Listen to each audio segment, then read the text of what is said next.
The deadline that froze the NBA. The clock hit zero. Phones stopped buzzing. Front offices leaned back in their chairs, and one name still hadn't moved. Ja Morant. In the final seconds of the NBA trade deadline, when chaos usually explodes and careers change forever, the league braced itself for a blockbuster. Insiders hinted. Fans refreshed timelines nonstop. Memphis felt like a ticking time bomb. And yet, nothing happened. No Woj bomb, no Shams alert, no emergency press conference, just silence. And that silence, it spoke louder than any trade. Because this wasn't just about a player staying put. This was about a franchise caught between fear and leverage. About a superstar whose value no longer matched his talent. About a league quietly asking a brutal question. Is Ja Morant worth the risk anymore? Make no mistake, this wasn't Memphis choosing loyalty. This wasn't belief. This was hesitation. 30 teams had a chance to make a move, and every single one blinked. Not because Ja can't play. Everyone knows he can. But because talent isn't the only currency in the NBA anymore. Reputation matters. Stability matters. Trust matters. And right now, Ja Morant sits at the center of the most uncomfortable conversation in basketball. Tonight, we're breaking down how a player once called the future face of the league reached a moment where the entire NBA paused and walked away. What really happened behind closed doors? Why did Memphis hold on? And why does this decision make the rest of the season the most dangerous chapter of Ja Morant's career? But before we go any further, if you love deep NBA stories, real trade breakdowns, and the truth behind the headlines, make sure you subscribe to the channel right now. You don't want to miss how this story unfolds. And let me ask you this, where are you watching from right now? If you're in the United States, type 1 in the comments. If you're watching from outside the US, type 2. And one more thing, do you think Ja Morant should have been traded at the deadline, yes or no? Drop it below. This is where the real story begins. From savior to symbol, before the headlines, before the suspensions, before the trade rumors poisoned every conversation around Memphis, Ja Morant was something else entirely. He wasn't just a young star, he was hope. When Ja arrived in Memphis, the Grizzlies weren't chasing championships, they were chasing relevance. A small market team with little national attention suddenly had a player who made people stop scrolling. A blur of speed, fearless drives, dunks that felt personal. Ja Morant didn't ask for permission, he announced himself. Night after night, he turned FedEx Forum into a highlight factory and forced the league to pay attention. This wasn't hype created by marketing teams. This was organic, real, earned. Memphis didn't just build a roster around Ja Morant. They built an identity, young, loud, unapologetic. The Grizzlies weren't supposed to be here yet, but Ja accelerated the timeline. Playoff appearances came early, confidence followed. And with that confidence came belief. Belief that this franchise had finally found its cornerstone. For a moment, everything aligned. Ja was the face of a new NBA generation. Adidas commercials, all-star selections, national TV games, kids wearing his jersey in cities that had never cared about Memphis basketball before. Inside the organization, there was no debate. Ja Morant wasn't just the future, he was the present. But here's the part that matters most. When a franchise crowns you that early, the margin for error disappears. You stop being just a player. You become a symbol. Every mistake feels bigger. Every rumor sticks longer. Every decision on and off the court carries weight far beyond basketball. Memphis handed Ja the keys before he was fully ready for what came with them. And Ja embraced the role with the same fearlessness he played with. Sometimes that fearlessness looked like leadership. Sometimes it looked like recklessness. At the time, nobody wanted to separate the two. Because when you're winning, everything feels manageable. Problems get labeled as noise. Red flags get brushed off as growing pains. And the league was willing to look the other way as long as the highlights kept coming. But that grace period never lasts forever in the NBA. And once it ends fast. When the cracks became impossible to ignore, the shift didn't happen all at once. It never does. At first, it was subtle. Small stories buried beneath box scores. A headline here, a clip there. Nothing that felt big enough to derail a rising superstar. In the NBA, young stars get grace. They get patience. They get the benefit of the doubt. Ja Morant had all of that until suddenly, he didn't. What changed wasn't just one incident. It was accumulation. As the Grizzlies kept winning, the conversations around Ja slowly stopped being only about basketball. Questions started creeping in. About judgment, about decision-making, about who was really in control. Inside the league, front offices pay attention to patterns long before fans do. And patterns were forming. The league stepped in. Memphis had to respond. And for the first time since Ja arrived, the organization was forced to acknowledge something uncomfortable. Their franchise player had become a liability off the court. That's when the silence began. Memphis stopped defending. Ja stopped talking. The Grizzlies, once loud and defiant, suddenly felt cautious, almost distant. When discipline came down, it didn't just punish Ja, it fractured the trust between player and team. The message was clear, even if it wasn't spoken publicly. This couldn't keep happening. And here's the part most people miss. Suspensions don't just cost games. They change how executives think. They change how contracts are evaluated. They change how trade calls are answered. Every missed game chips away at leverage. Every controversy adds hesitation. In a league obsessed with risk management, hesitation is deadly. Ja returned to the court, but something was different. The joy was still there at times, but the noise never fully went away. Every mistake felt magnified, every celebration dissected.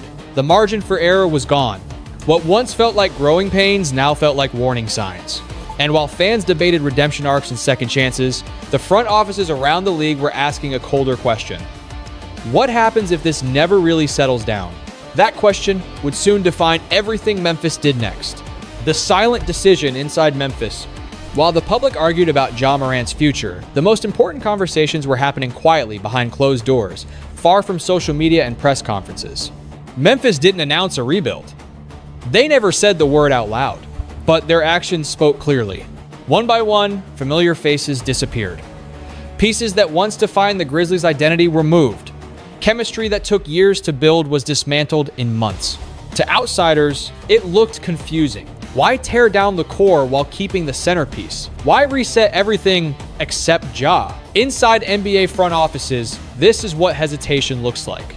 The Grizzlies weren't fully committing to Ja, but they weren't ready to walk away either. They were stuck in the worst possible place for a franchise, the middle, unsure whether to double down or cut losses. Afraid of making the wrong decision with a player who still possessed undeniable superstar talent but came with growing uncertainty. And here's the uncomfortable truth. Once Memphis began moving other foundational pieces, Ja's role changed overnight. He was no longer just the leader of a rising team. He became the last remaining variable. Every win, every loss, every headline now pointed back to him. The margin for patience shrank even further. From Ja's perspective, the message was impossible to ignore. The locker room he once knew was gone. The support system had shifted, friends were traded, familiar voices disappeared. And suddenly, he was standing alone in a franchise that no longer felt stable. That kind of environment doesn't inspire confidence. It creates pressure. Pressure to perform, pressure to prove, pressure to be flawless in a situation that no longer feels forgiving. Memphis, meanwhile, was doing what cautious organizations do best: gathering information, watching, waiting, protecting leverage. They didn't want to lower Ja's value by rushing a trade, but they also didn't want to fully recommit without certainty. So they chose silence. No bold declarations, no public reassurance, just calculated moves and unanswered questions. In the NBA, silence is rarely accidental. It's strategic. And it usually means a decision hasn't been made, but a direction has. As the season dragged on, one reality became impossible to escape. This version of the Grizzlies wasn't built to compete now, and that meant Ja Morant's timeline no longer matched the team around him. That disconnect would soon collide head-on with the most unforgiving moment on the NBA calendar: the trade deadline.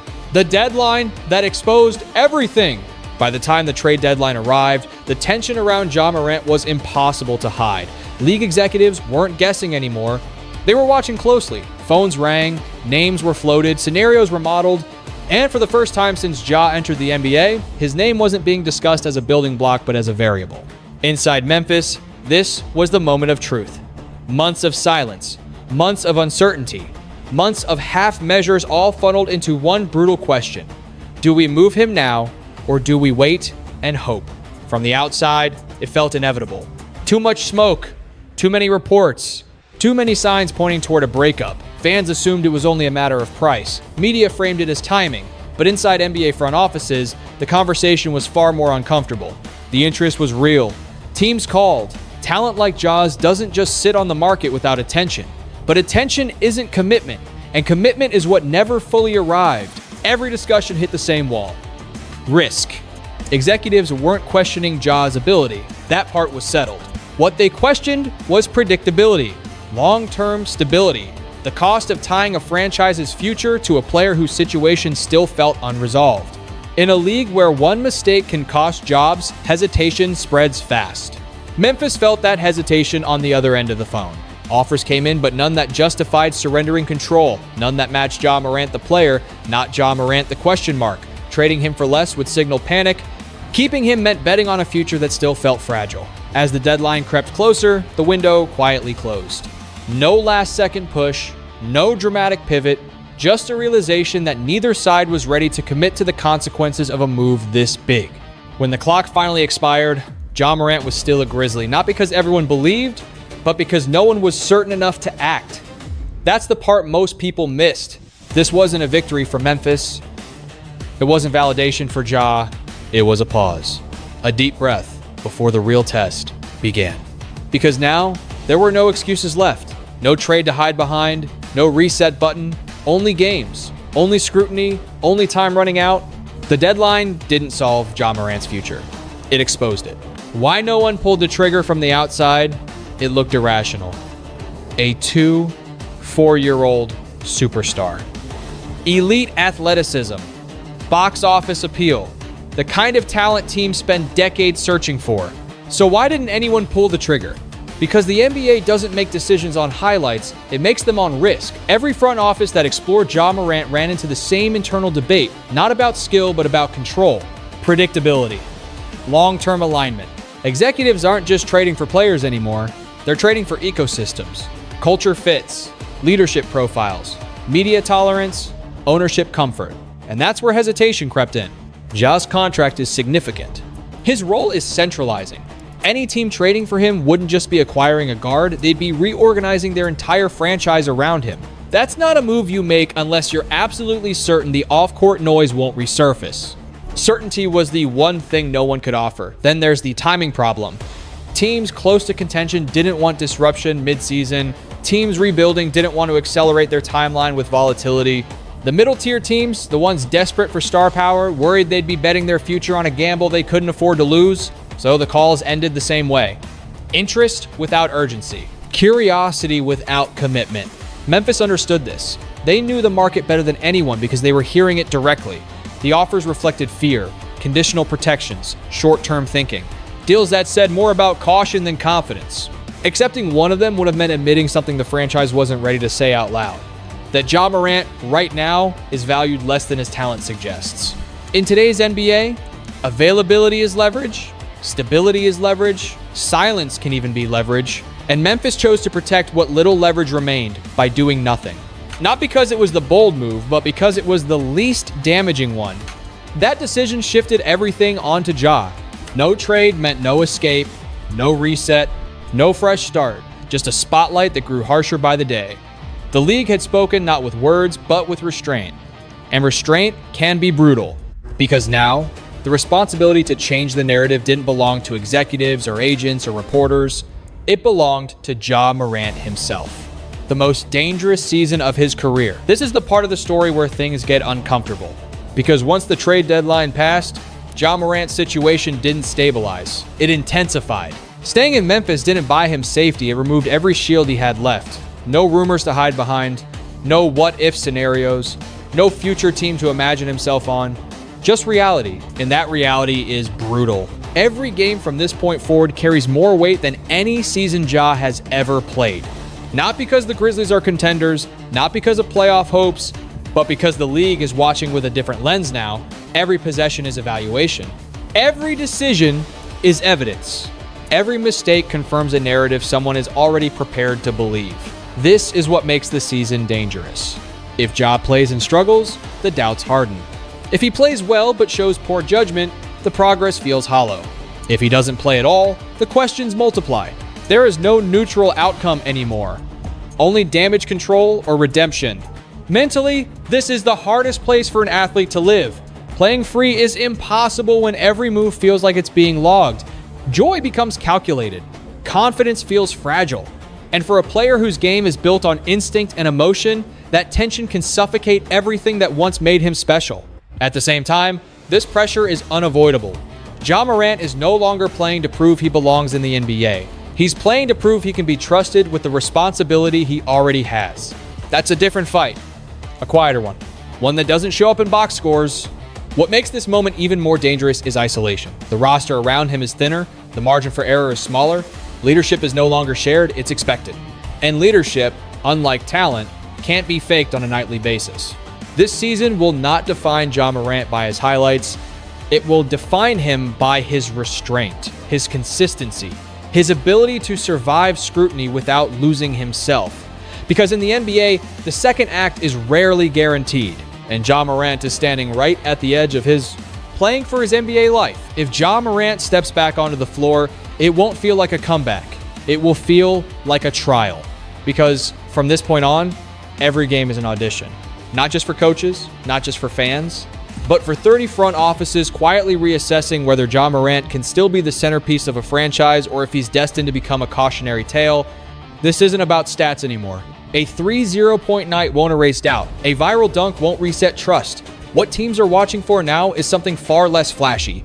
Discipline, body language, decision-making under stress. The boring stuff that actually wins championships. Ja knows this. He has to. The irony is cruel. The very freedom that once made him electric is now what he must control. Playing reckless won't impress anyone anymore. Playing composed might. The league doesn't need proof that Ja Morant is talented. It needs proof that he can carry responsibility without collapsing under it. And that's harder than any defender.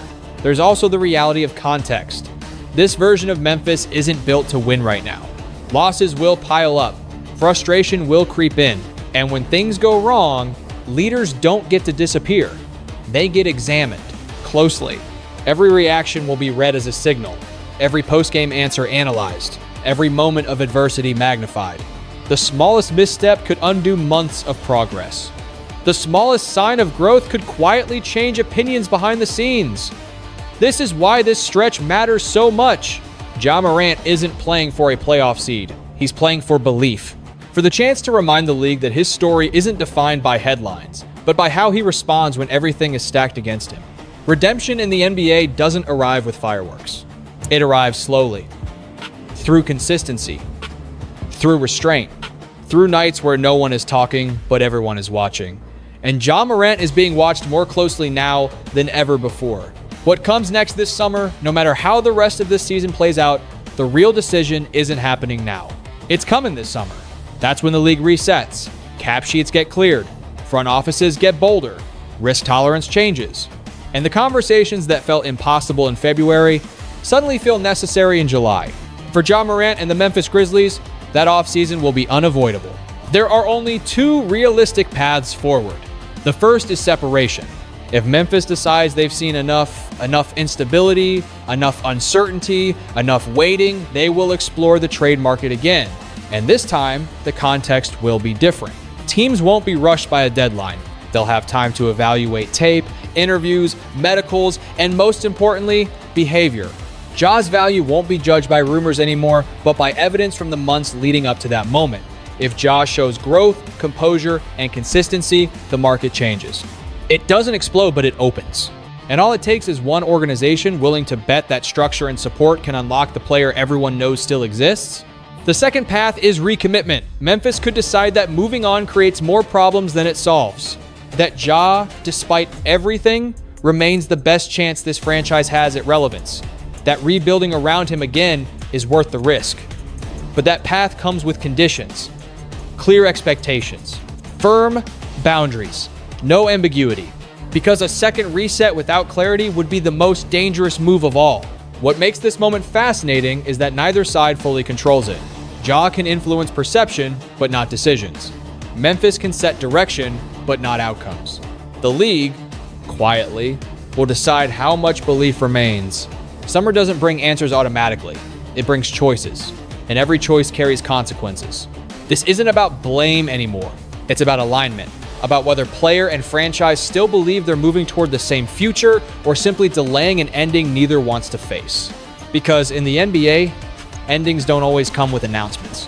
Sometimes they arrive as silence, and sometimes that silence is broken the moment someone finally makes the call. The real lesson behind Ja Morant's story. When the noise fades and the headlines move on, Ja Morant's story becomes something bigger than trades, rumors, or statistics. It becomes a lesson. Not just for Ja, but for every young star who enters this league believing talent alone is enough. The NBA rewards brilliance, but it demands stability. It celebrates confidence, but it punishes chaos. And it gives second chances, but rarely unlimited ones. Ja Morant's journey sits right at that intersection. A reminder that greatness isn't only measured by what you can do, but by what you can sustain. What makes this moment powerful is that the story is still being written. Ja isn't finished. His career isn't over. Redemption is still possible, but redemption in professional sports doesn't arrive through apologies or promises. It arrives through behavior repeated over time, through choices made when no one is clapping, through consistency when attention fades. For Memphis, the lesson is just as clear. Building around a star means more than maximizing talent. It means creating structure, accountability, and clarity. Ambiguity helps no one. Silence can protect leverage, but it can also delay healing.